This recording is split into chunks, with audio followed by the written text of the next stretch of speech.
Hello student, welcome to BSc physics. Student, अब तक हम लोगों ने इलेक्ट्रोस्टैटिक्स में electric charge, electric field, electric potential and electric potential energy के बारे में पढ़ा। आज हम लोग इलेक्ट्रिक फ्लक्स, गॉस थ्योरम और उसके एप्लीकेशंस के बारे में पढ़ेंगे। ठीक है, तो देखिए इलेक्ट्रिक फ्लक्स पढ़ रहे हैं।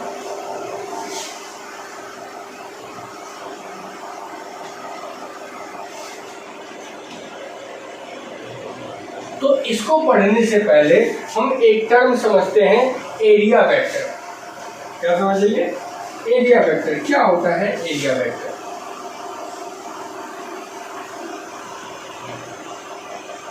आमतौर पे हम लोग पढ़ते आ रहे हैं कि एरिया एक स्केलर क्वांटिटी होता है। सही बात है, अगर हम लोग ए इंटू बी या फिर कोई भी उसके फॉर्मूले से देखेंगे तो वो क्या हो जाएगा, स्केलर क्वांटिटी होगा, क्योंकि उसके पास सिर्फ और सिर्फ मैग्नीट्यूड होगा। अगर पूछा जाए कि एरिया किस डायरेक्शन में, तो वो डायरेक्शन हम लोगों को पता नहीं है ना।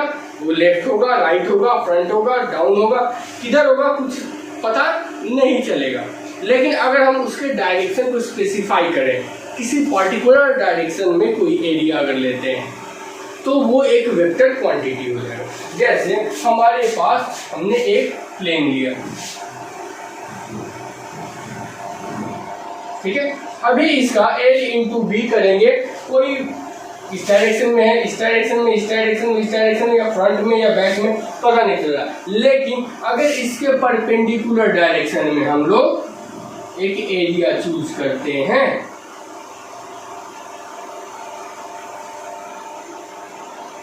ठीक है, तो क्या हो जाएगा, ये एक हाइपोथेटिकल जो एरिया बना, ये इस प्लेन के परपेंडिकुलर डायरेक्शन में है, और इस एरिया को, ये वाला जो एरिया बनेगा,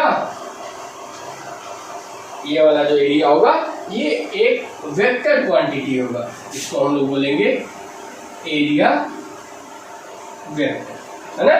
तो हम लोग क्या कह सकते हैं, इसको कैसे डिफाइन कर सकते हैं कि area of surface perpendicular to its plane is called area vector.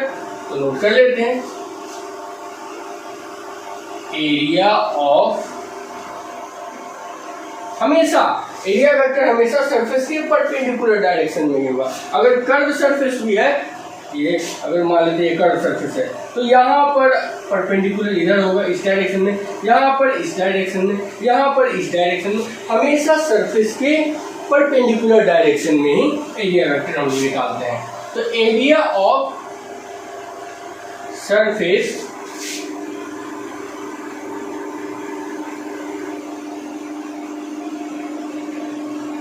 Perpendicular to its plane is called area vector.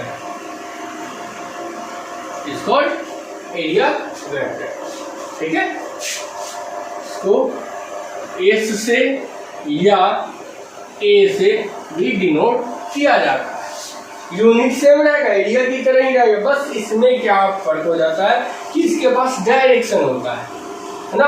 और हम लोग इलेक्ट्रिक फ्लक्स जब बात करते हैं, तो इलेक्ट्रिक फ्लक्स एक तरह से इलेक्ट्रिक फील्ड का मेजरमेंट है कि किसी पार्टिकुलर सेक्शन से, किसी पार्टिकुलर एरिया वेक्टर से कितना फील्ड लाइन क्रॉस कर रहा है ना।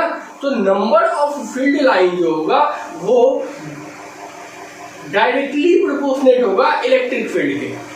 अगर हम किसी सेक्शन से देखें तो नंबर ऑफ फील्ड लाइन पर unit area is directly proportional to electric field.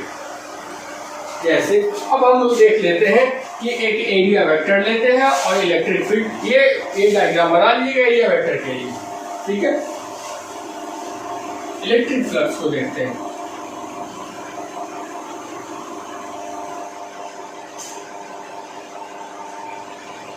Electric flux, ठीक है। तो हम लोग, ये हमारा हॉरिजॉन्टल हो गया, ठीक है, हॉरिजॉन्टल से थीटा डिग्री पर एक प्लेन लेते हैं हम लोग।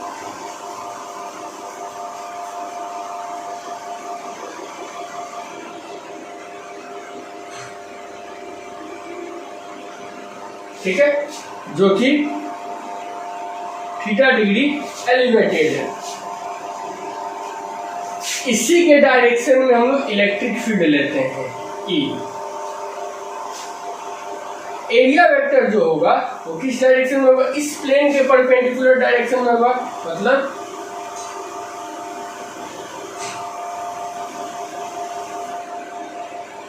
और इलेक्ट्रिक फील्ड किस डायरेक्शन में है, इस हॉरिजॉन्टल से परपेंडिकुलर डायरेक्शन में। मतलब एरिया वेक्टर और इलेक्ट्रिक फील्ड इन दोनों के बीच कुछ एंगल बन रहा है थीटा, इतने के बराबर एंगल बन रहा है।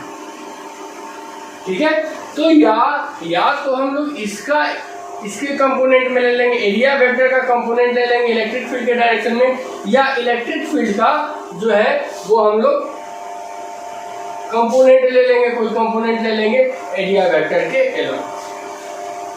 ठीक है, तो अगर हम लोग ये एरिया वेक्टर है, इसका दो कंपोनेंट हो जाएगा, अगर इसको हॉरिजॉन्टल मानते हैं इसको दो कंपोनेंट हो जाएगा, एक ये हो जाएगा और एक ये हो जाएगा। या अगर इसको मानते हैं हॉरिजॉन्टल कंपोनेंट तो इसका दो कंपोनेंट, एक इधर और एक इधर हो जाएगा। तो हमेशा हम लोग एरिया वेक्टर के डायरेक्शन में इसका कंपोनेंट लेंगे या फिर इसके डायरेक्शन में इसका कंपोनेंट लेंगे। ये मैथमेटिकल है, मैथमेटिकली हम बता रहे हैं। एक्चुअल में क्या होता है कि जो फ्लक्स इसमें इसका जो फ्लक्स होगा वो एक्चुअल में इलेक्ट्रिक फील्ड लाइन का इस पर्टिकुलर एरिया से, इस एरिया वेक्टर से कितना फील्ड लाइन जो है क्रॉस कर रहा है उसका मेजरमेंट होता है। तो लिख सकते हैं हम लोग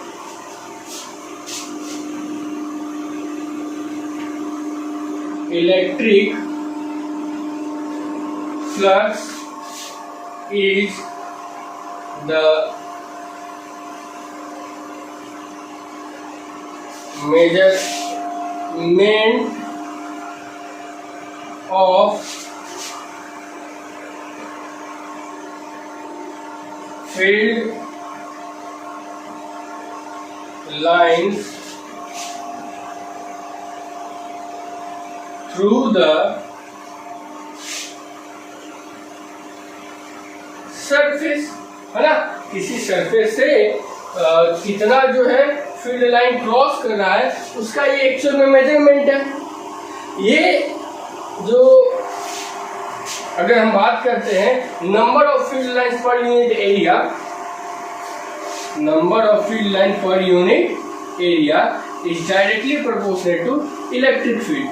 वो डायरेक्टली प्रोपोर्शनल किसके है, इलेक्ट्रिक फील्ड की है। ठीक है, तो एन डायरेक्टली प्रोपोर्शनल टू क्या हो जाएगा, ई एस। अगर हम क्या बोले कि एस का कंपोनेंट हम लोग हमेशा ई के डायरेक्शन में ले तो, या फिर ई का कंपोनेंट एस के डायरेक्शन में ले लेंगे। तो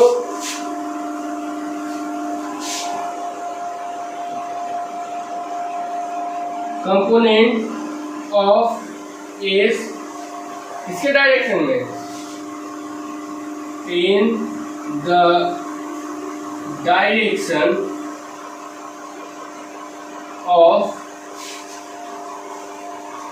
S, sorry E equal to क्या हो जाएगा, S cos थीटा। तो N इक्वल टू क्या हो जाएगा, E S cos थीटा, है ना।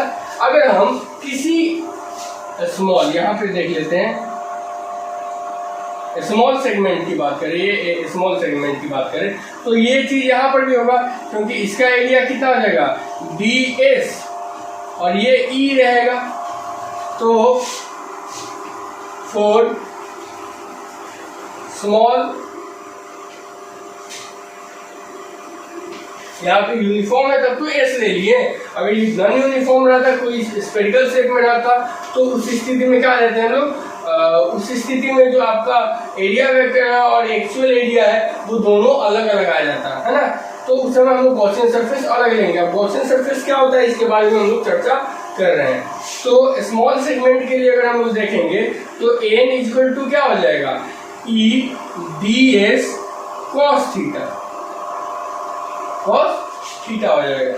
ठीक है, अब हम इलेक्ट्रिक फ्लक्स की बात करें तो electric flux directly proportional to होता है फाई के। इलेक्ट्रिक फ्लक्स डायरेक्टली प्रोपोर्शनल होता है फाई के, मतलब सॉरी इलेक्ट्रिक फ्लक्स कर रहे हैं, ये नंबर ऑफ फील्ड लाइन जो होता है वो किसके डायरेक्टली प्रोपोर्शनल होता है, फाई के होता है इस केस में देखेंगे। लेकिन अगर देखेंगे फॉर स्मॉल सेगमेंट तो उस स्थिति में एन इज डायरेक्टली प्रोपोर्शनल किसके होगा, डी फाई के होगा। तो देखिए अगर इक्वेशन ये ले लेते हैं 2 और इसको इक्वेशन ले लेते हैं 1, तो इक्वेशन 1 और 2 में क्या है, LHS बराबर है, सॉरी यहाँ पर 1 और 2 क्या है, बराबर है। तो उस स्थिति में हम लोग क्या कर देंगे कि phi equal to E S cos theta या फिर D phi equal to E D S cos theta कर देंगे। तो अगर इस केस से ये तो हो गया है ना, अगर इस केस से निकालना चाहे तो फाई इक्वल टू क्या हो जाएगा, इंटीग्रेशन ऑफ डी फाई बराबर integration of E D S cos theta. ठीक है, और हम लोग जानते हैं ए डॉट बी बराबर ए बी कॉस थीटा होता है, तो इसको हम लोग ऐसे भी लिख सकते हैं phi is equal to integration of E dot D S. ठीक है, तो ये भी हमारा हो जा रहा है। तो हम लोग मैथमेटिकली इलेक्ट्रिक फ्लक्स को इस प्रकार से भी डिफाइन कर सकते हैं, it is the integral multiple in sorry it is the integration of E dot D S, है ना, dot product of electric field and area element जो है उसका जो इंटीग्रेशन होगा वो हमको क्या देगा, इलेक्ट्रिक फ्लक्स होगा। तो इसको डिफाइन करके हम लिख लेते हैं।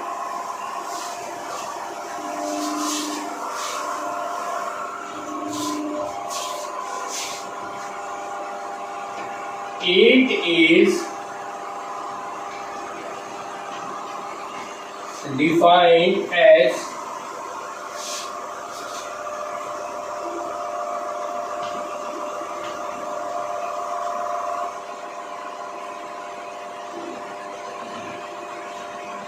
integration of the dot product of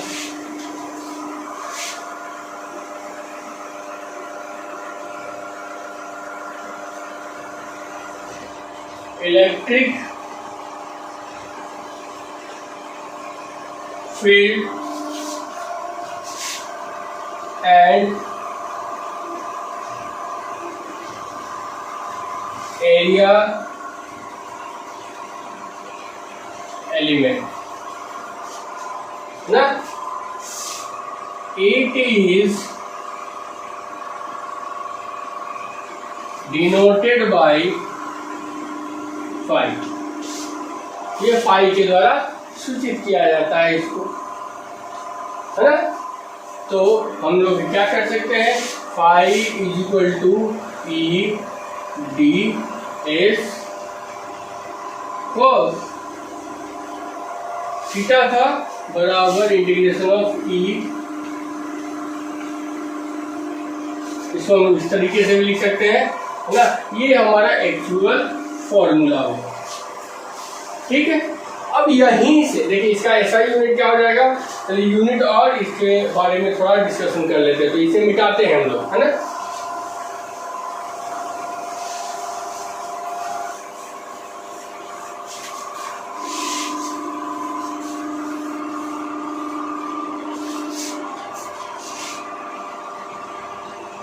unit जो है इलेक्ट्रिक फील्ड का यूनिट हो जाता है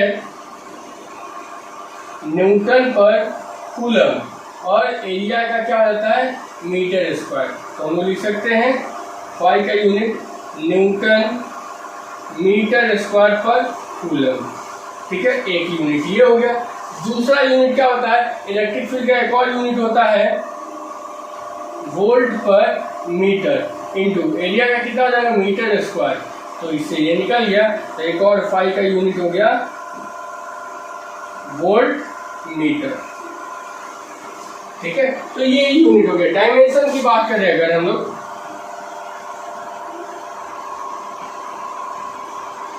डायमेंशन की बात करें तो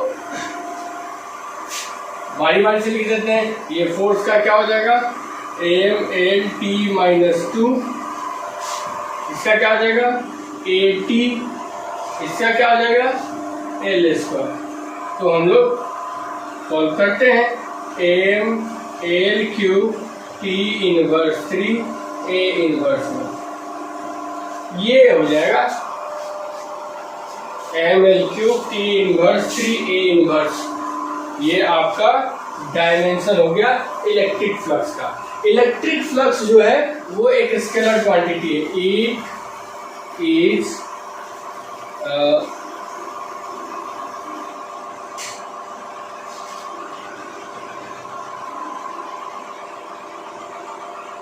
स्केलर क्वांटिटी, यह एक अदिश राशि। ऐसे भी देख लीजिए, किसी भी दो वेक्टर का डॉट प्रोडक्ट हमेशा हमको क्या देता है, एक स्केलर क्वांटिटी देता है ना। तो अगर हम लोग बात करें किसी सिस्टम की नेट फाई की, तो सारे इंडिविजुअल फ्लक्स को हम लोग जोड़ देते हैं, है ना, और हम लोगों को नेट फाई मिल जाता है। φ1 + φ2 + φ3 + φ4 = 5, है ना। अब यहाँ पर हम लोग बात करते हैं गॉस लॉ का। तो गॉस लॉ इसी से आ जाएगा। जैसे हम लोग देखते हैं किसी स्फेरिकल सरफेस के लिए इलेक्ट्रिक फ्लक्स, ओके। तो गॉस लॉ जो है वो भी इलेक्ट्रिक फ्लक्स को ही बताता है, उससे भी हम लोग इलेक्ट्रिक फ्लक्स ही प्राप्त करते हैं। और उसका देखिए गॉस लॉ का यूज करके अगर हम लोग डिराइव करते हैं, इलेक्ट्रिक फील्ड का डेरिवेशन निकालते हैं, या इलेक्ट्रिक पोटेंशियल जो है वो तो इलेक्ट्रिक फील्ड और इलेक्ट्रिक पोटेंशियल के रिलेशन से निकालते हैं। बट अगर हम इलेक्ट्रिक फील्ड का कैलकुलेशन गॉस लॉ से करते हैं तो बहुत आसान हो जाता है। जितने भी हम लोग डेरिवेशन पिछले क्लास में देखे थे, उसको यदि गॉस लॉ के थ्रू देखा जाए तो वो काफ़ी आसान हो जाता है ना। फिलहाल हम लोग देखते हैं कि ये जो EDS cos थीटा है, EDS के थ्रू हम लोग गॉस लॉ को कैसे देखते हैं, एक्सप्लेन करते हैं। ये हमारे पास एक चार्ज स्फीयर है, सॉलिड स्फीयर है। देखिए हम एक पॉइंट जो है उसको डिस्कस कर लेते हैं, गॉसियन सरफेस ना। गॉसियन सरफेस क्या होता है, ये एक हाइपोथेटिकल सरफेस होता है जिसका जो है फिजिकल एग्जिस्टेंस कोई जरूरी नहीं है कि है। जैसे अगर हमारे पास कोई पॉइंट चार्ज है तो इसको दिखाने के लिए यहाँ से फिर इलेक्ट्रिक फील्ड इस तरीके से गुजरेगा स्फेरिकल सिमेट्री से। तो एक हाइपोथेटिकल हम स्फेरिकल सिमेट्री बना लिए और यही हो गया हमारा गॉसियन सरफेस। हमारे पास लाइन चार्ज है, तो लाइन चार्ज को एक्सप्लेन करने के लिए हम एक सिलिंड्रिकल सिमेट्री बना लिए, यही सिलिंड्रिकल सिमेट्री हो गया गॉसियन सरफेस। ठीक है, अगर हमारे पास यहाँ पर एक चार्ज है, कुछ चार्ज इतना है और कुछ चार्ज बाहर है, तो इसको एक्सप्लेन करने के लिए हम लोग क्या कर दिए, एक क्यूब बना लिए जिसके अंदर ये पूरा का पूरा चार्ज समाहित हो जाए, और ये हो गया स्फेरिकल गॉसियन सरफेस। हमारे पास एक प्लेन शीट है, हमारे पास एक प्लेन शीट है जिसके पास चार्ज है क्यू। तो इसको दिखाने के लिए हम एक क्यूबॉइड या क्यूबिकल जो है स्ट्रक्चर बना लेते हैं, और ये हमारा हो जाता है गॉसियन सरफेस। ये पूरा का पूरा क्या हो जाता है, गॉसियन सरफेस हो जाता है। तो गॉसियन सरफेस जो है वो उसका फिजिकल एग्जिस्टेंस कोई जरूरी नहीं है कि है ना। कोई बॉडी जो है अपने आप का गॉसियन सरफेस हो सकता है, या फिर अगर वो नहीं लेते हैं तो उसका एक्सपेंडिंग जो मतलब कोई भी हाइपोथेटिकल सरफेस जो कि उसको पूरी तरह से कवर करता हो, क्लोज सरफेस बनाता हो। गॉसियन सरफेस का खूबी एक ये है कि वो हमेशा एक क्लोज सरफेस होगा। जैसे ये लाइन था ओपन सरफेस था, इसको क्लोज कर दिया गया। ये पॉइंट चार्ज ओपन सरफेस था, इसको क्लोज कर दिया गया। ये क्या था, प्लेट ओपन सरफेस था, इसको क्लोज कर दिया गया। पॉइंट क्या था, ओपन था, इसको क्लोज कर दिया गया। तो गॉसियन सरफेस हमेशा एक क्लोज सरफेस होगा। ठीक है, अब डिस्कस करते हैं हम लोग इसके बारे में। ठीक है, तो इसका एरिया जो टोटल एरिया होगा, अगर इंटीग्रेशन मान लेते हैं, इसमें से हम एक छोटा सा सेगमेंट ले लिए और उस सेगमेंट को निकाल लिए। निकाल के कहाँ कर दिए, ये बाहर कर दिए, है ना। इसका है ds, ये हमेशा इसके परपेंडिकुलर ही आएगा। ये काफी छोटा है, बहुत छोटा है ना। लेकिन हम इसको क्या कर दिए, एक्सपेंड करके दिखाएं। ये काफी छोटा है। यहाँ पर हमारे पास Q चार्ज है, तो इलेक्ट्रिक फील्ड भी इस सरफेस के परपेंडिकुलर ही जाएगा। मतलब theta between ds and E is equal to कितना होगा, 0 डिग्री होगा। तो हम अगर इस छोटे से सेक्शन का जो एरिया ds है, इसको इंटीग्रेट करेंगे तो कंप्लीट एरिया s आएगा। और integration of ds is equal to कितना हो जाएगा, s बराबर 4 पाई, इसका अगर रेडियस है r तो 4 पाई r स्क्वायर क्या हो जाएगा, 4 पाई r स्क्वायर इसका एरिया हो जाएगा। ठीक है, तो अभी हम लोग देख लेते हैं कि इन दोनों के बीच एंगल कितना है, थीटा इक्वल टू 0 डिग्री है। ये एक सरफेस है और इस सरफेस का जो इलेक्ट्रिक फील्ड सरफेस पे क्या हो जाएगा, सरफेस पे इलेक्ट्रिक फील्ड का value E equal to KQ upon R हो जाएगा। मतलब 1/4 pi epsilon not Q R square, है ना, Q अपॉन R स्क्वायर, ये इलेक्ट्रिक फील्ड का वैल्यू हो जाएगा। चार्ज इनक्लोज इसमें कितना है, इनक्लोज चार्ज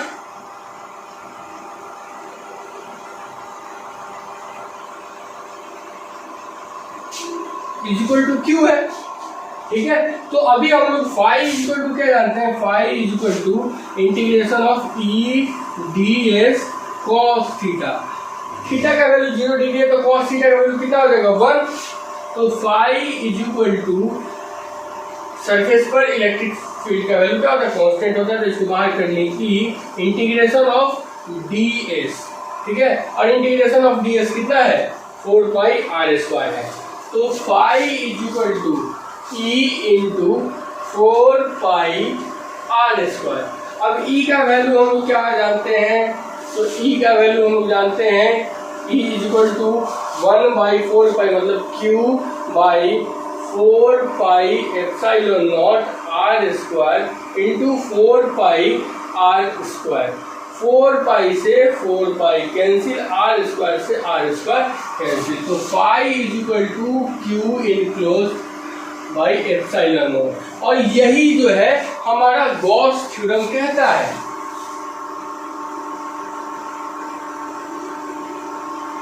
गॉस लॉ यही कहता है कि किसी भी क्लोज सरफेस, यहाँ पे क्या कौन सा सरफेस लिए हम लोग, क्लोज सरफेस लिए, तो इसका स्टेटमेंट है कि किसी भी क्लोज सरफेस का कुल जो नेट फ्लक्स है वो हमेशा 1/एप्सिलॉन naught times of charge enclose by this surface, है ना। तो स्टेटमेंट इसका क्या हो जाएगा,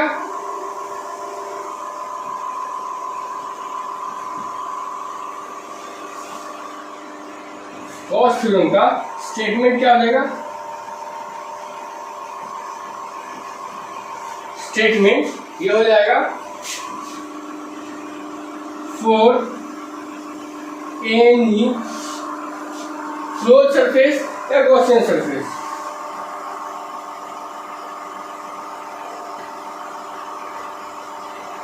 क्लोज सरफेस ब्रैकेट में लिख देंगे,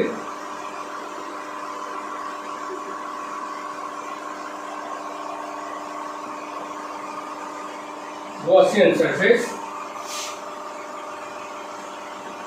net flux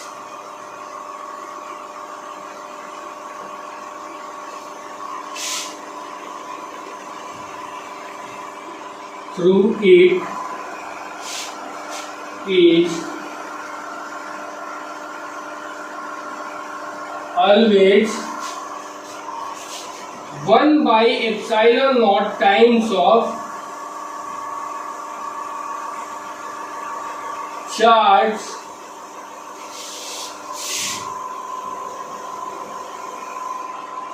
enclosed by it, charge enclosed by it। किसी भी क्लोज सरफेस के लिए, कोई भी क्लोज गॉसियन सरफेस के लिए नेट फ्लक्स है ना फ्लो करेगा इससे, वो हमेशा 1/ε0 times of charge enclosed by it। तो इसको फाई इक्वल टू क्या लिख सकते हैं, फाई इक्वल टू Q/ε0। ठीक है, तो इसको नोट कीजिए और ना फिर हम लोग कुछ अभी इसका जो है पॉइंट देखते हैं। इलेक्ट्रिक फ्लक्स जो है वो पॉजिटिव भी हो सकता है, नेगेटिव भी हो सकता है और जीरो भी हो सकता है। ठीक है, तो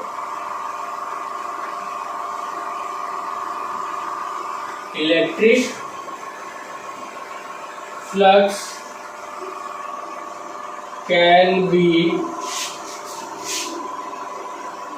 पॉजिटिव, नेगेटिव और जीरो, है ना। तो जैसे मान लेते हैं कि कोई भी क्लोज सरफेस है ना, तो क्लोज सरफेस से अगर फील्ड जो है आउटवर्ड डायरेक्शन में जा रहा है, फील्ड लाइन जो है आउटवर्ड डायरेक्शन में, मतलब field lines coming out from the surface, तो वहां पर पॉजिटिव फ्लक्स हो जाएगा। कमिंग इनवर्ड या कमिंग टुवर्ड्स द सरफेस, तो वहां पर फ्लक्स नेगेटिव हो जाएगा। और यदि फील्ड लाइन सरफेस से परपेंडिकुलरली इमिट कर रहा है, तो वहां पर फ्लक्स जीरो हो जाएगा, क्योंकि थीटा इक्वल टू 90 डिग्री और cos 90 का वैल्यू क्या होता है, जीरो होता है ना। तो हम लोग लिख सकते हैं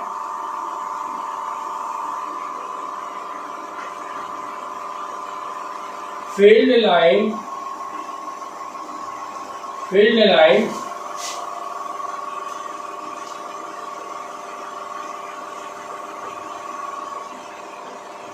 passing in outward direction is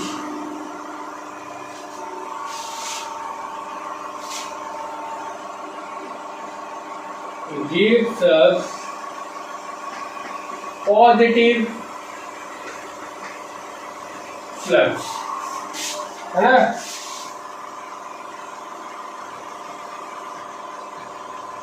field line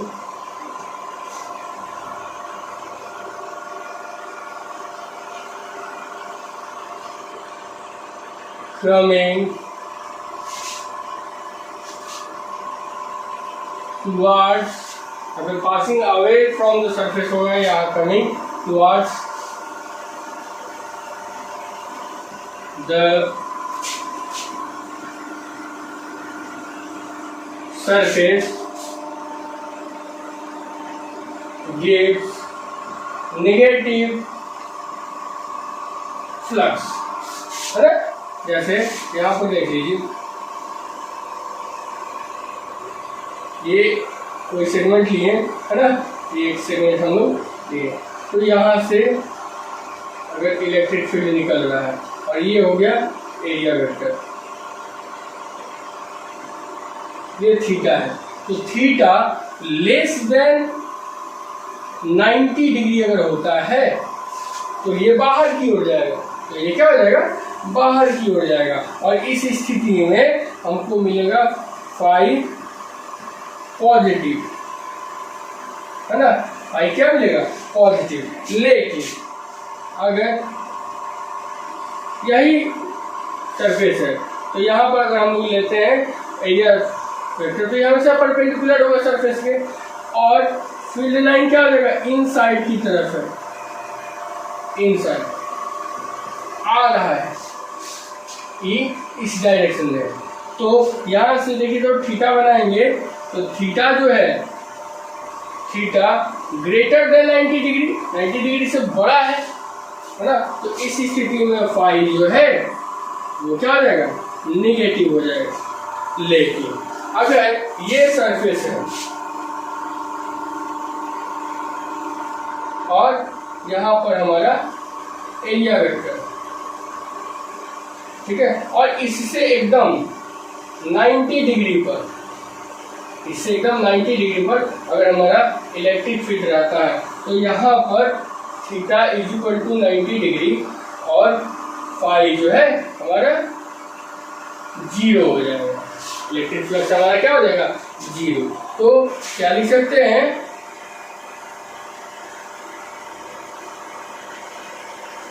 field line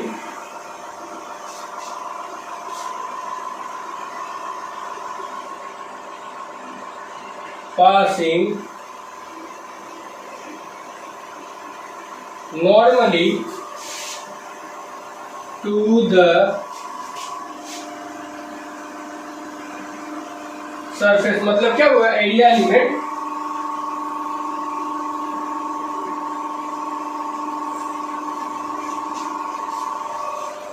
then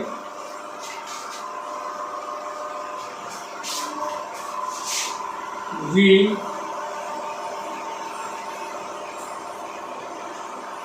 obtained 0 flux. हम लोग 0 फ्लक्स प्राप्त करते हैं। और याद रखिए किसी भी क्लोज सरफेस जो है, किसी भी क्लोज सरफेस के इनसाइड वाला चार्ज ही जो है वो हमको फ्लक्स दे सकता है। अगर मान लेते हैं इसके बाहर है, Q बाहर में है और यहाँ पर चार्ज इक्वल टू 0 है, यहाँ पर चार्ज इक्वल टू क्या है? 0। और पूछा जा रहा है इससे कितना फ्लक्स जाएगा, है ना? इससे इसका फ्लक्स कितना है ना? तो ये हमेशा क्या हो जाएगा?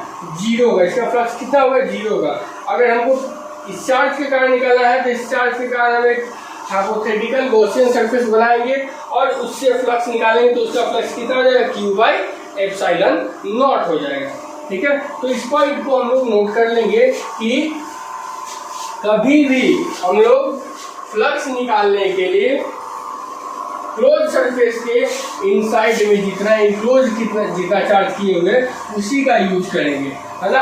आउटसाइड के बारे में नहीं कर सकते हैं। जैसे अगर हम लोग एक देख लेते हैं ऐसे,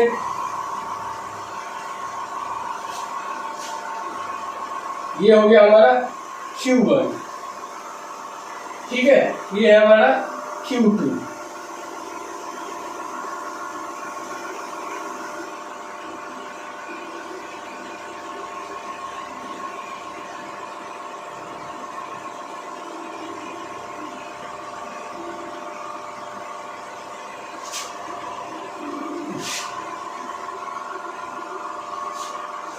ये एक सरफेस हो गया S1, ये सरफेस हो गया S2, ठीक है।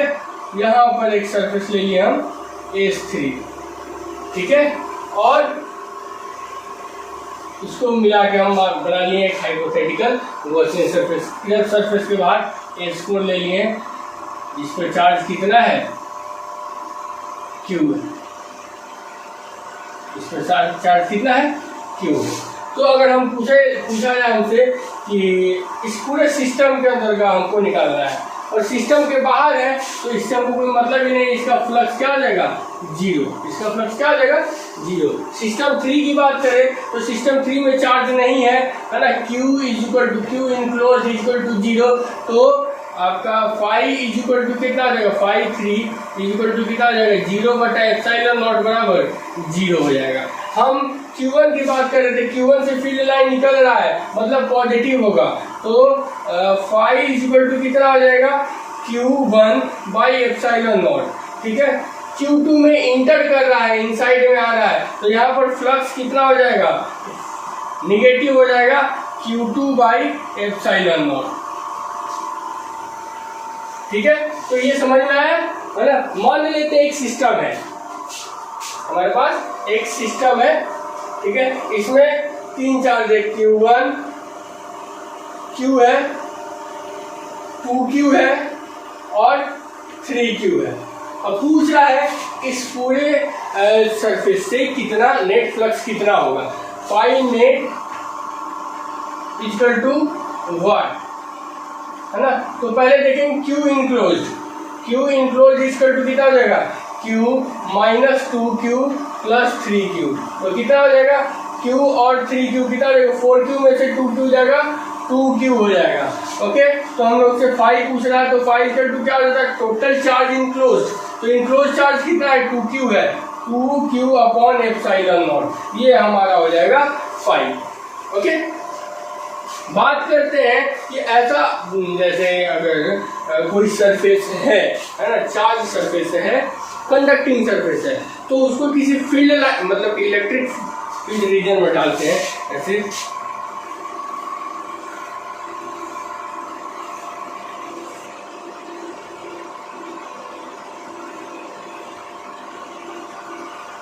फील्ड रीजन में डालते हैं तो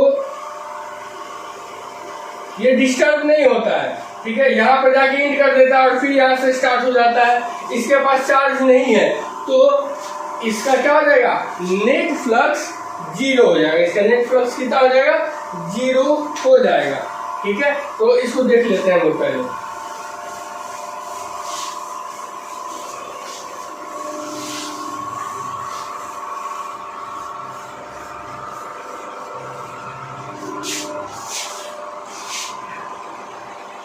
If any closed surface placed in the path of electric field having no charge, then phi from it is equal to 0, है ना, तो किसके इक्वल हो जाएगा, 0 के इक्वल हो जाएगा। जैसे आप पढ़िए तो phi from the sphere is equal to 0। हम क्यों की बात करते हैं,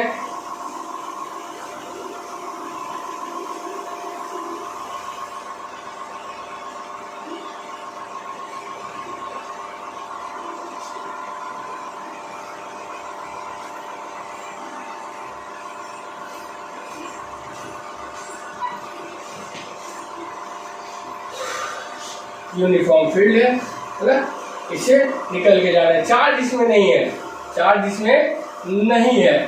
ठीक है, तो इसका भी फाई इक्वल टू 0 हो जाएगा, मतलब जितना इधर देखिए इस सरफेस से जितना निगेटिव आएगा उतना ही इधर से पॉजिटिव, है ना, फाई इनकमिंग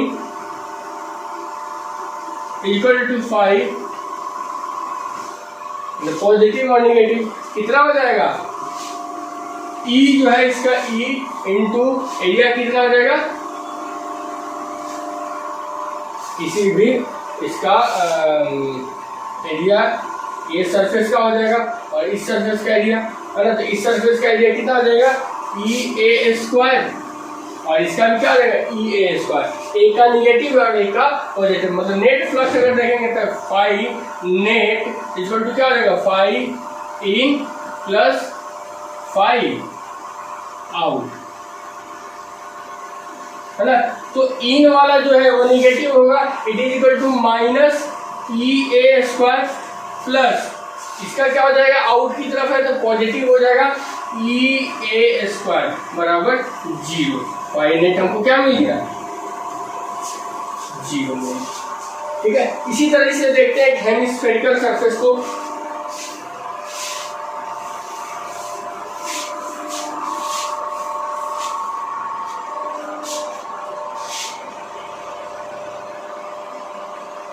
ये हेमिस्फेरिकल सरफेस है, इसका एरिया कितना है, R है। ठीक है, इलेक्ट्रिक फील्ड जो है वो हमारा मान लेते हैं, ऊपर से हम लोग ले लेते हैं,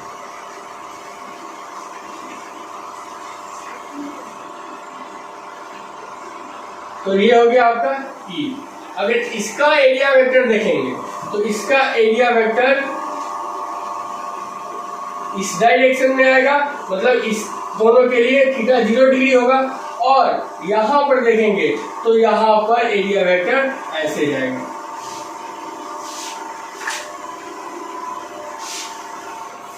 एक मिनट डायग्राम फिर से देख लेते हैं हम लोग।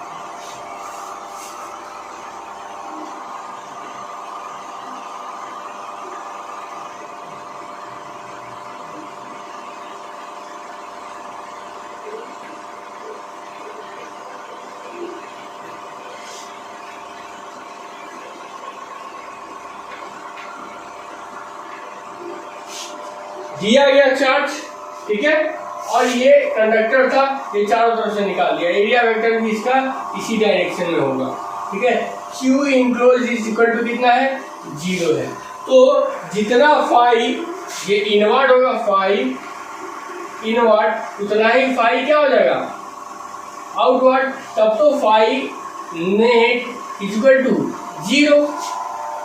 क्यों 0 है, it is equal to phi hemispherical plus phi circular के कारण, है ना। तो अगर हम बात करते हैं फाई हेमिस्फेरिकल की, तो इट इज इक्वल टू क्या हो जाएगा, माइनस फाई सर्कुलर। तो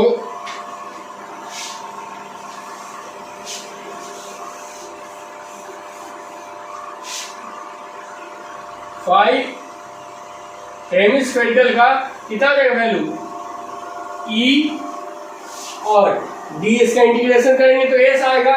सर्कुलर का एरिया कितना है, एरिया इसका रेडियस अगर आर है तो ये हो जाएगा pi R square, E into pi R square, ये हेमिस्फेरिकल का हो जाएगा। अगर हम बात करें सर्कुलर का, तो सर्कुलर का कितना हो जाएगा, माइनस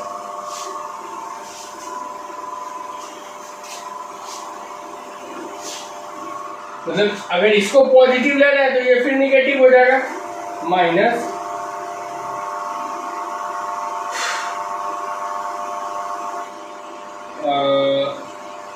फाइव हेमिस्फेरिकल, तो it is equal to negative minus five का ई, और एरिया की जगह पर इसका एरिया कितना हो जाता है, 2 pi R square, 2 pi R square, मतलब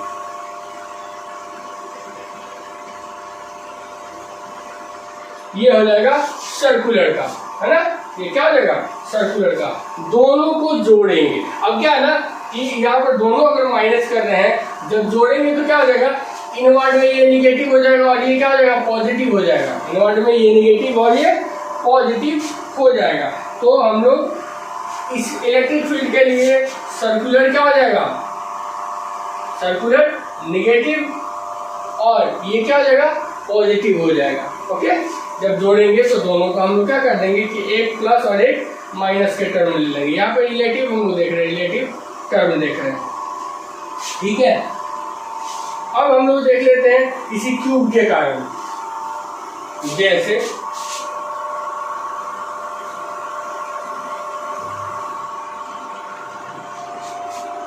ये एक सरफेस है और इसमें हमने एक चार्ज डाल दिया है प्लस क्यू। पहले तो चार्ज नहीं था, वो डायरेक्ट हम लोग इलेक्ट्रिक फील्ड रीजन में डाल रहे थे, रख रहे थे। अब इसमें क्या कर दिए कि हमने एक चार्ज डाल दिया क्यू।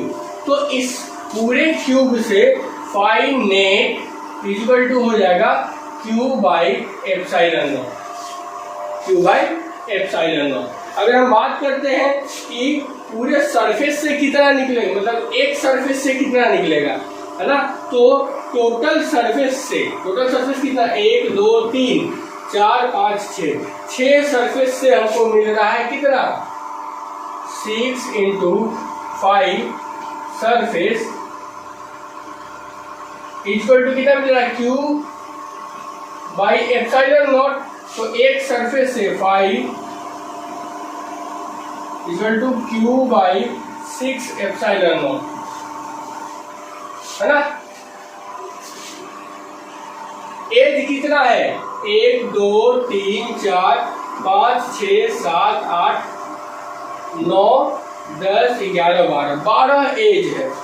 एज कितना है, 12 एज है। तो अगर एज से देखेंगे तो 12 इंटू 5 इज इक्वल टू कितना, Q बाई एप्सिलॉन नॉट। तो 5 एज इज इक्वल टू कितना आ जाएगा, Q बाई 12 एप्सिलॉन नॉट। ठीक है।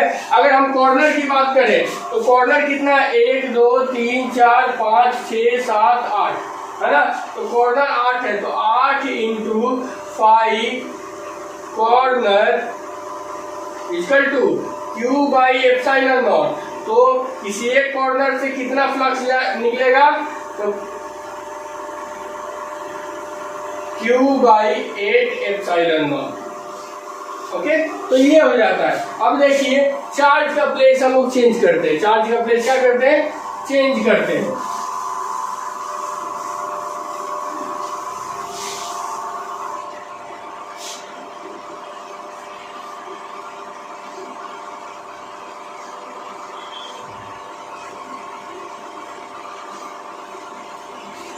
हमने क्या किया, इस कॉर्नर पर लगा दिया एक चार्ज। तो कॉर्नर पर चार्ज लगा दिया मतलब कि इसमें कितना होगा, 1/8 पार्ट ऑफ ये Q है ना। तो 1/8 पार्ट ऑफ Q होगा। ठीक है। तो जब इसको हम लोग एक गॉसियन सरफेस ड्रॉ करेंगे तो आगे दो, इसके पीछे भी दो, है ना, ऊपर भी फिर दो, तब तो जाके कवर होगा। मतलब कि 8 टोटल कितना, 8 क्यूब लगेगा तो इसको कवर कर पाएगा। तो मतलब एक जो है ये 1 क्यूब है, 1 क्यूब से चार्ज से कितना, 1/8 part 4 1 cube Q enclose equal to कितना हो जाएगा, Q/8 Q/8। तो अब बताइए कि देख लीजिए इस क्यूब से कितना फ्लक्स निकलेगा जी। तो 5 नेट इज इक्वल टू हो जाएगा Q enclose by epsilon not, मतलब कि Q/8 एप्सिलॉन नॉट, है ना। अगर हम बात करते हैं जैसे इसका, तो देख लीजिए फेस से बात करते हैं तो ये इनक्लोज कितना है, 1 2 3। तो 3 वाले जो इनक्लोज फेस है उससे तो नहीं जाएगा क्योंकि वो तो इनसाइड में है। इस हाइपोथेटिकल देख लीजिए,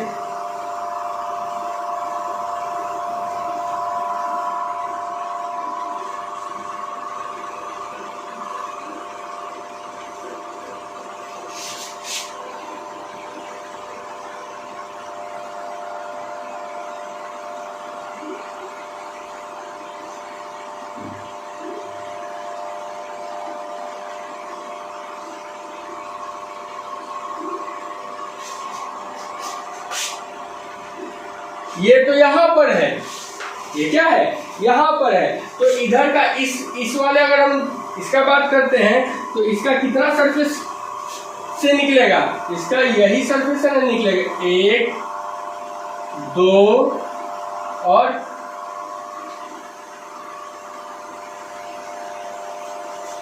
ये वाला, इसी से ना निकलेगा क्योंकि ये और ये तो इनसाइड में है, इससे तो निकलेगा नहीं। तो सिर्फ 3 सरफेस से निकलेगा, है ना। मतलब कि अगर सरफेस की बात करें तो 3 गुने 5 सरफेस इज इक्वल टू कितना आ जाएगा, Q/8 एप्सिलॉन नॉट। तो अगर हम एक सरफेस से देखें 5 सरफेस तो कितना हो जाएगा, Q/24 एप्सिलॉन नॉट, है ना। उसी तरीके से हम कॉर्नर से भी देख सकते हैं। तो कॉर्नर से भी कितने कॉर्नर से निकलेगा, एक कॉर्नर ये, दूसरा कॉर्नर ये, है ना। ये 2 कॉर्नर से निकलेगा क्योंकि ये तो फिर इसका कॉर्नर यहाँ पे आएगा ना, इसका कॉर्नर यहाँ पर आएगा, फिर इसका कॉर्नर पीछे जाएगा। ठीक है। पीछे भी कोई हाइड है क्या, नहीं। तो इस कॉर्नर से निकलेगा। अगर हम एज की बात करें तो एक एज ये होगा, एक एज होगा ये, और एक एज होगा यहाँ पर, ठीक है। तो इस तरीके से हम लोग निकाल सकते हैं, है ना। अगर हम लोग मान लेते हैं कि कोई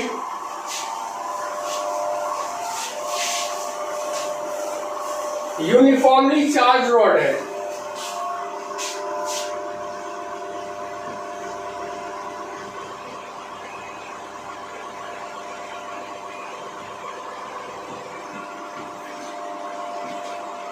तो ये चार्ज रॉड से हम लोग क्या ले लेंगे, एक हाइपोथेटिकल क्लोज सरफेस बना लेंगे जो कि गॉसियन सरफेस होगा। अब इससे कितना फ्लक्स निकलेगा, तो इससे फ्लक्स निकालने के लिए हम लोग क्या कर देंगे, net phi net equal to total charge, इसका जो कुछ ना कुछ तो डेंसिटी होगा, charge density, linear charge density, और उसका लेंथ होगा कुछ ना कुछ एल, तो Q enclosed by epsilon naught, है ना। क्यू इनक्लोज के जगह पे क्या हो जाएगा, lambda into length inside the, length जो है इनसाइड द, जो इस गॉसियन सरफेस के इनसाइड में है उसी को। अगर मान लेते हैं रॉड लंबा है, रॉड क्या है, लंबा, हमको इतना ही दूर का पूछ रहा है, तो यही गॉसियन सरफेस का जो लेंथ है एल, है ना, वही लेंगे। तो लेंथ ऑफ गॉसियन सरफेस बटा एप्सिलॉन नॉट, क्योंकि उतना ही लेंथ तक चार्ज इनक्लोज किया है। अगर ये मान लेते कि बड़ा कर दिए, तो ये तो इस सरफेस के इनक्लोज, ये सरफेस जो इसको तो इसके चार्ज को तो इनक्लोज नहीं कर रहा है, तो इसलिए हम लोग इतना ही लेंथ लेंगे। तो ये हो जाता है हमारा इलेक्ट्रिक फ्लक्स, है ना। अब इसके कुछ एप्लीकेशन, गॉस लॉ का कुछ एप्लीकेशन हम लोग देखते हैं। ओके, तो पहले इसको नोट कर लीजिए स्टूडेंट। अब हम लोग एप्लीकेशन ऑफ गॉस लॉ देखते हैं। Okay,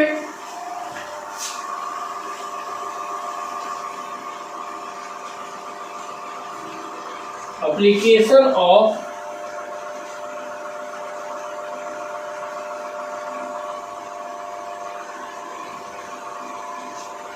Gauss law. ओके, तो गॉस लॉ के एप्लीकेशन में हम लोग सब ये गॉस लॉ का यूज करके हम लोग इलेक्ट्रिक फील्ड का डेरिवेशन काफी आसानी से निकाल सकते हैं। देखते हैं कैसे। अगर हमारे पास मान लेते हैं कोई थिन इनफाइनाइट चार्ज शीट है ना,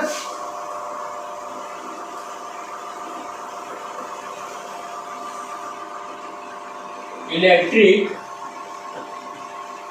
field due to thin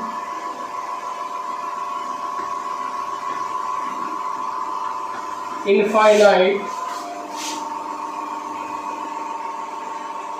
charge sheet, मतलब बहुत पतला है ना।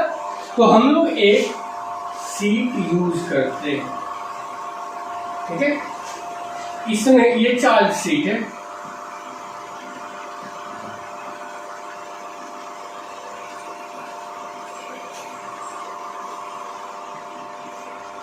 ठीक है। इलेक्ट्रिक फील्ड इधर जा रहा है ना, और इधर क्या कर रहा है, आगे एरिया वेक्टर इसका इधर जाएगा और इसका एरिया वेक्टर इधर जाएगा। तो अगर हम लोग फाई की बात करेंगे तो phi is equal to E into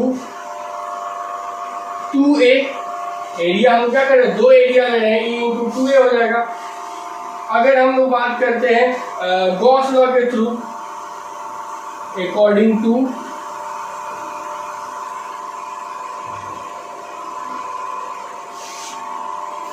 तो गॉस लॉ इक्वल टू कितना हो जाएगा, phi equal to Q enclose by epsilon not. अब इसमें इनक्लोज क्यू जो है चार्ज कितना इनक्लोज किए हुए, तो टोटल इसका चार्ज डेंसिटी है सिग्मा, और एरिया है इसका ds, या एरिया है a, है ना, एरिया इसका कितना है a है। तो अगर हम लोग q इनक्लोज निकालेंगे तो इट इज इक्वल टू हो जाएगा सिग्मा इंटू a। अब ये ध्यान दीजिए कि ये बहुत ही पतला शीट है, तो क्या है, ये बहुत ही पतला शीट है, मतलब इसका अदर कंपोनेंट, मतलब ये अगर एरिया इधर ले रहे हैं तो उधर वाला, मतलब ये इतना पतला है कि एक तरफ से इंटर करेगा और समाप्त होगा, फिर दूसरी तरफ से चार्ज करके इसको फील्ड लाइन जो है वो बाहर की तरफ निकलेगा, है ना। तो इसका चार्ज डेंसिटी हम लोग जो भी चार्ज इंक्लोज करेगा वो सिंगल एरिया से हम लोग दिखा सकते हैं। तो हम लोग यहाँ पर फाई इज इक्वल टू क्या कर सकते हैं, sigma into A by epsilon not. ये देख लीजिए, तो इक्वेशन 1 हो गया, ये इक्वेशन 2 हो गया, दोनों का LHS बराबर है, RHS को बराबर कर देंगे तो E into 2A is equal to हो जाएगा sigma A by epsilon naught, A से A cancel, E is equal to sigma by 2 epsilon not. ये हम लोगों को इलेक्ट्रिक फील्ड मिला। अगर हम इसका इलेक्ट्रिक पोटेंशियल निकालना चाहेंगे तो V इक्वल टू क्या हो जाएगा, minus D E by minus integration of E D R हो जाएगा। तो V is equal to minus integration of sigma by 2 epsilon naught D R. तो इसको बाहर कर लेते हैं, तो V equal to minus sigma by 2 epsilon naught integration of D R, और integration of D R equal to R होता है। तो V equal to minus sigma by 2 epsilon not are plus सी, ये हम लोगों को इलेक्ट्रिक पोटेंशियल मिल जाएगा। तो देख लीजिए यहाँ पे काफी थिन शीट था तो ये आया, लेकिन जैसे ही हम लोग कोई कंडक्टिंग शीट लेते हैं मोटा सा, है ना, थिक शीट लेते हैं, तो उस समय इलेक्ट्रिक फील्ड का वैल्यू देख लीजिए कैसे चेंज हो जाएगा, है ना। तो यहाँ पर हम लोग ले लेते हैं थिन की जगह पे ड्यू टू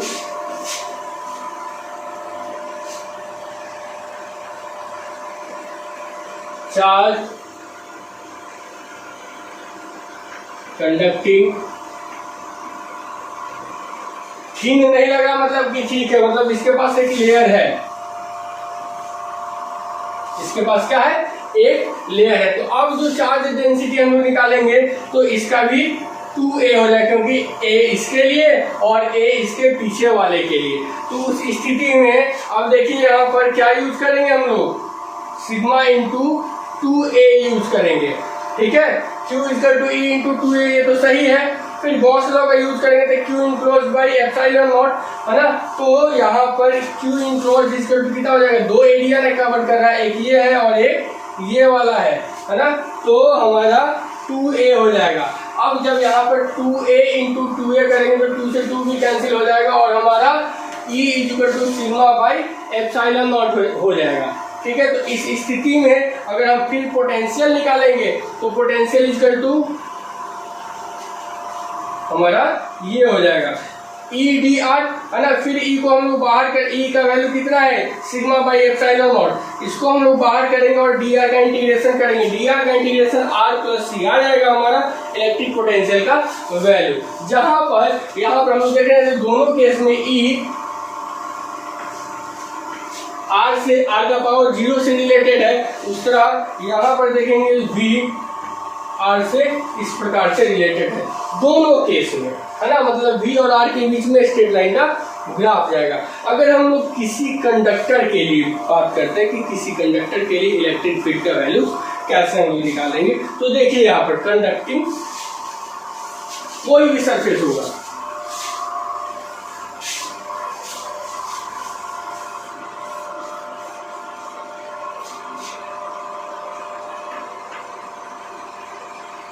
इलेक्ट्रिक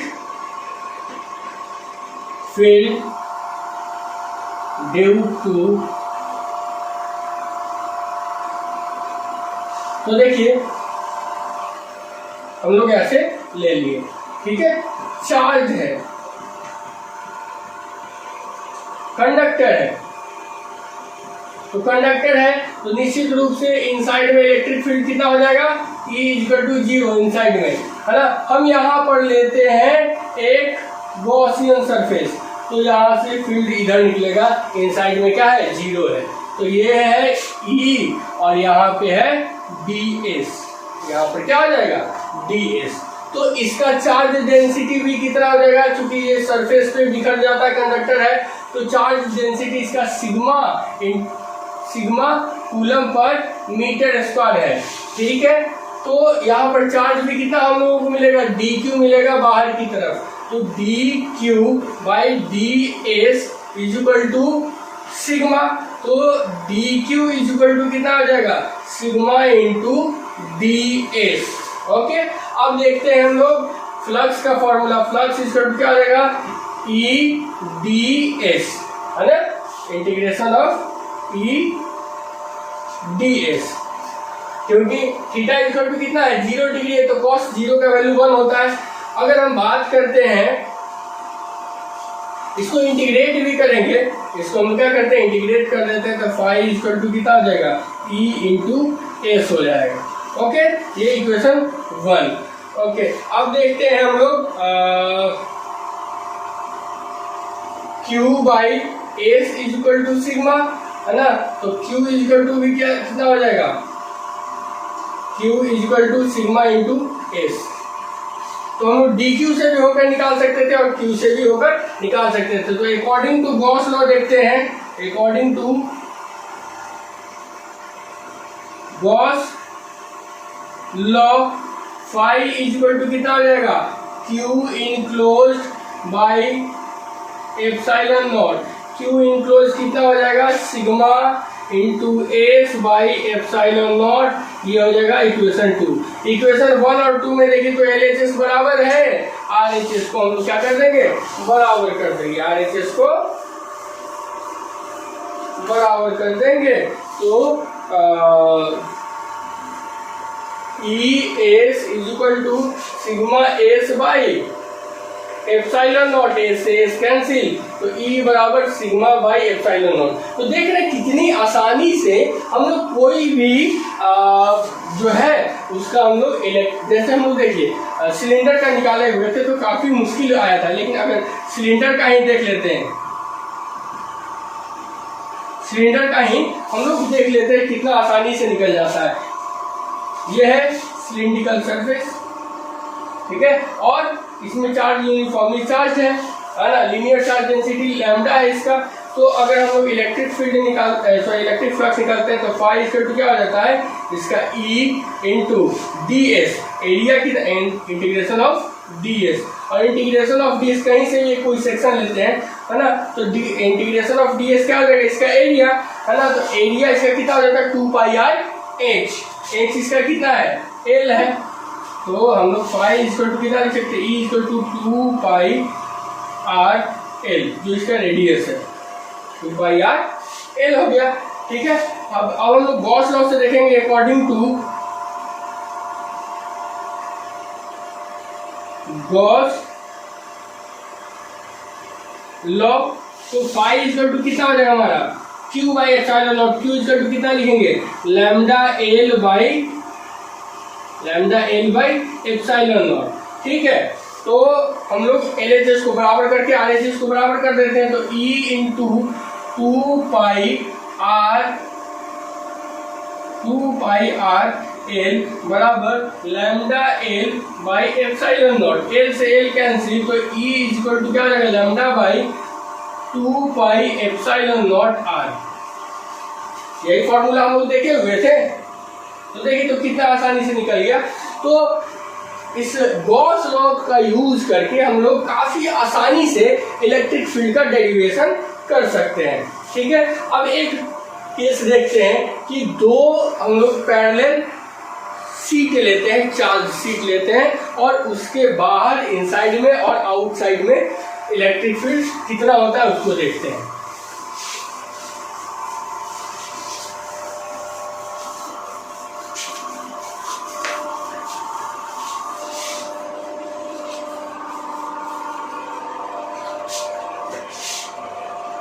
तो ये हो गया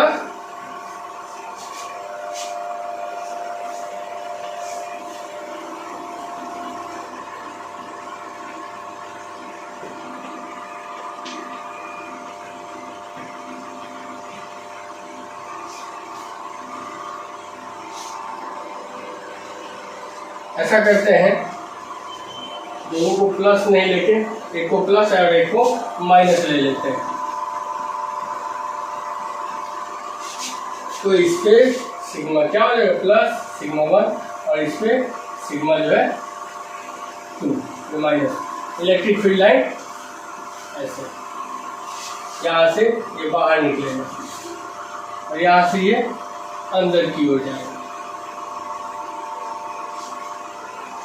हम चाहे तो प्लस से भी कर सकते हैं, चाहे तो हम लोग क्या कर सकते हैं, प्लस से भी कर सकते हैं, ठीक है। तो एक बार प्लस करके देख लेते हैं और एक बार माइनस करके भी देख लेते हैं।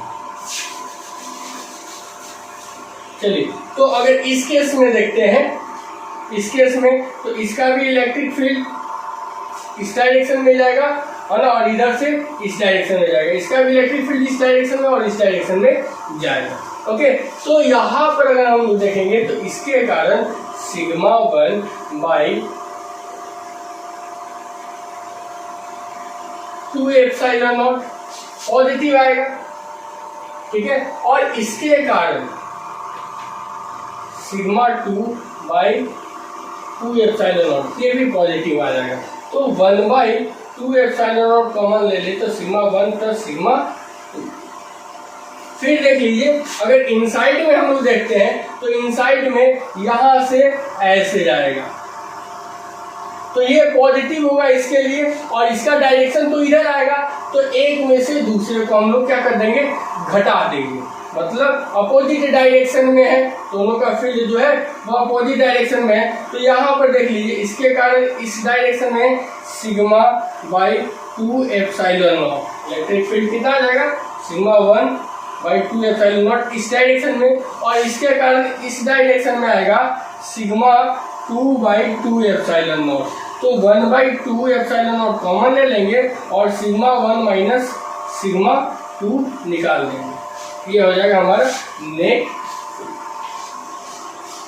फिर इस साइड में अगर हम लोग देखते हैं तो इस साइड में इसके कारण कितना हो जाएगा, पॉजिटिव में सिग्मा 2 बाई 2 एप्सिलॉन नॉट, और इसके कारण पॉजिटिव में ही आएगा सिग्मा 1 बाई 2 एप्सिलॉन नॉट, मतलब 1 बाई 2 एप्सिलॉन नॉट कॉमन कर लिए तो सिग्मा 2 प्लस सिग्मा 1। तो ये हो जाता है हमारा नेट फील्ड इस तरफ और बीच में। निगेटिव में देखेंगे तो निगेटिव में क्या हो जाएगा कि ये पॉजिटिव हो जाएगा और इसके कारण एक प्लस जाएगा इधर और ये वाला खींचेगा इधर, तो इधर क्या हो जाएगा सिग्मा 1 माइनस सिग्मा 2, इधर हो जाएगा सिग्मा 1 प्लस सिग्मा 2, और इधर हो जाएगा ये निगेटिव है तो ये फिर इनसाइड और ये फिर आउटसाइड, तो यहाँ पर कितना हो जाएगा सिग्मा 2 माइनस सिग्मा 1। ओके, मतलब अगर ये नेगेटिव रहता है, ये माइनस रहता है और ये प्लस रहता है, तो इधर हो जाएगा 1 by 2 epsilon not sigma 1 minus sigma 2, इधर हो जाएगा 1 by 2 epsilon not sigma 1 plus sigma 2, और इधर हो जाएगा 1 by 2 epsilon not sigma 2 minus sigma 1। Okay, तो आशा है कि आपको कुछ समझ में आया होगा, ठीक है। इसके बाद हम लोग डाइपोल के बारे में पढ़ेंगे, इस पर कुछ क्वेश्चन जो है वो आपके ग्रुप में डाल दिया जाएगा और आप उसको सॉल्व करके मैसेज कीजिएगा। ओके।